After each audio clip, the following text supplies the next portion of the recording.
भगवान राम की नगरी अयोध्या हजारों महापुरुषों की कर्मभूमि रही है। ये पवित्र भूमि हिंदुओं के लिए बहुत ही महत्वपूर्ण है। यहाँ पर भगवान राम का जन्म हुआ था। ये राम जन्मभूमि है। इस राम जन्मभूमि पर एक भव्य मंदिर बना था, जिसे तोड़ दिया गया था। आओ जानते हैं कि वह भव्य मंदिर किसने बनाया और कैसा था वह मंदिर। शोधानुसार पता चलता है कि भगवान राम का जन्म 5114 ईस्वी पूर्व हुआ था। चैत्र मास की नवमी को रामनवमी के रूप में मनाया जाता है। अगस्त 2003 में पुरातात्विक विभाग के सर्वे में कहा गया कि जहां बाबरी मस्जिद बनी थी, वहां मंदिर होने के संकेत मिले हैं। भूमि के अंदर दबे खंभे और अन्य अवशेषों पर अंकित चिन्ह और मिली पॉटरी से मंदिर होने के सबूत मिले हैं। भारतीय पुरातत्व सर्वेक्षण द्वारा हर मिनट की वीडियोग्राफी और स्थिर चित्रण किया गया। इस खुदाई में कितनी ही दीवारें, फर्श और बराबर दूरी पर स्थित 50 जगहों से खंभों के आधारों की 2 कतारें पाई गई थी। एक शिव मंदिर भी दिखाई दिया।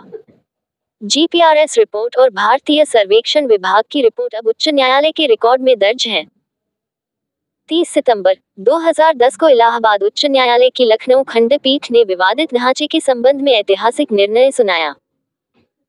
न्यायमूर्ति धर्मवीर शर्मा, न्यायमूर्ति सुधीर अग्रवाल एवं न्यायमूर्ति एस खान ने एकमत से माना कि जहां रामलला विराजमान है, वही श्री राम की जन्मभूमि है।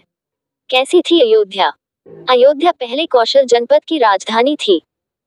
वाल्मीकि कृत रामायण के बालकांड में उल्लेख मिलता है कि अयोध्या 12 योजन लंबी और 3 योजन चौड़ी थी। वाल्मीकि रामायण में अयोध्यापुरी का वर्णन विस्तार से किया गया है। रामायण में अयोध्या नगरी के सरयू तट पर बसे होने और उस नगरी के भव्य एवं समृद्ध होने का उल्लेख मिलता है। वहां चौड़ी सड़कें और भव्य महल थे, बगीचे और आम के बाग थे और साथ ही चौराहों पर लगने वाले बड़े बड़े स्तंभ थे। हर व्यक्ति का घर राजमहल जैसा था। यह महापुरी 12 योजन 96 मील चौड़ी थी।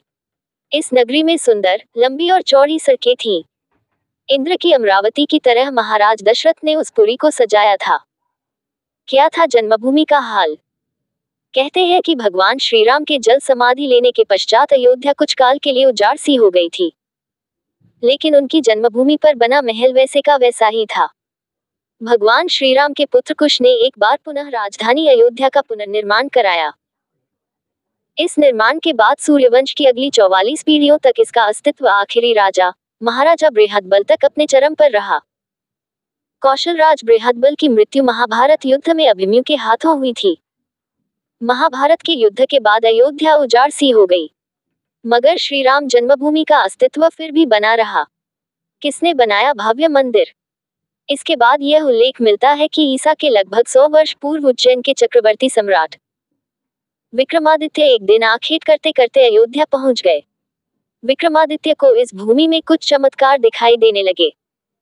तब उन्होंने खोज आरंभ की और पास के योगी व संतों की कृपा से उन्हें ज्ञात हुआ कि यह श्री राम की अवध भूमि है। उन संतों के निर्देश से सम्राट ने यहाँ एक भव्य मंदिर के साथ ही कूप, सरोवर, महल आदि बनवाए। कहते हैं कि उन्होंने श्री राम जन्मभूमि पर काले रंग के कसौटी पत्थर वाले 84 स्तंभों पर विशाल मंदिर का निर्माण करवाया था। इस मंदिर की भव्यता देखते ही बनती थी। किसने करवाया जीर्णोद्धार? विक्रमादित्य के बाद के राजाओं ने समय समय पर इस मंदिर की देखरेख की। उन्हीं में से एक शुंग वंश के प्रथम शासक पुष्यमित्र शुंग ने भी मंदिर का जीर्णोद्धार करवाया था। पुष्यमित्र का एक शिलालेख अयोध्या से प्राप्त हुआ था, जिसमें उसे सेनापति कहा गया है तथा उसके द्वारा 2 अश्वमेध यज्ञों के किए जाने का वर्णन है। अनेक अभिलेखों से ज्ञात होता है कि गुप्तवंशीय चंद्रगुप्त द्वितीय के समय और तत्पश्चात काफी समय तक अयोध्या गुप्त साम्राज्य की राजधानी थी। गुप्तकालीन महाकवि कालिदास ने अयोध्या का रघुवंश में कई बार उल्लेख किया है। किसने दी गवाही कि भव्य मंदिर था? इसके बाद कहते हैं कि चीनी भिक्षु फाहियान ने यहाँ देखा कि कई बौद्ध मठों का रिकॉर्ड रखा गया है। यहाँ पर 7वीं शताब्दी में चीनी यात्री हेनित्सांग आया था। उसके अनुसार यहाँ 20 बौद्ध मंदिर थे तथा 3000 भिक्षु रहते थे और यहाँ हिंदुओं का एक प्रमुख और भव्य मंदिर भी था, जहाँ रोज हजारों की संख्या में लोग दर्शन करने आते थे, जिसे राम मंदिर कहा जाता था। कब शुरू हुआ मंदिर का पतन? इसके बाद ईसा की 11वीं शताब्दी में कन्नौज नरेश जयचंद आया तो उसने मंदिर पर सम्राट विक्रमादित्य के प्रशस्ति शिलालेख को उखाड़कर अपना नाम लिखवा दिया। पानीपत के युद्ध के बाद जयचंद का भी अंत हो गया। इसके बाद भारतवर्ष पर आक्रांताओं का आक्रमण और बढ़ गया।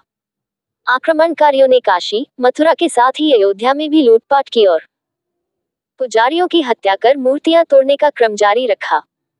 लेकिन 14वीं सदी तक वे अयोध्या में राम मंदिर को तोड़ने में सफल नहीं हो पाए। विभिन्न आक्रमणों के बाद भी सभी झंझावातों को झेलते हुए श्री राम की जन्मभूमि पर बना भव्य मंदिर 14वीं शताब्दी तक बचा रहा।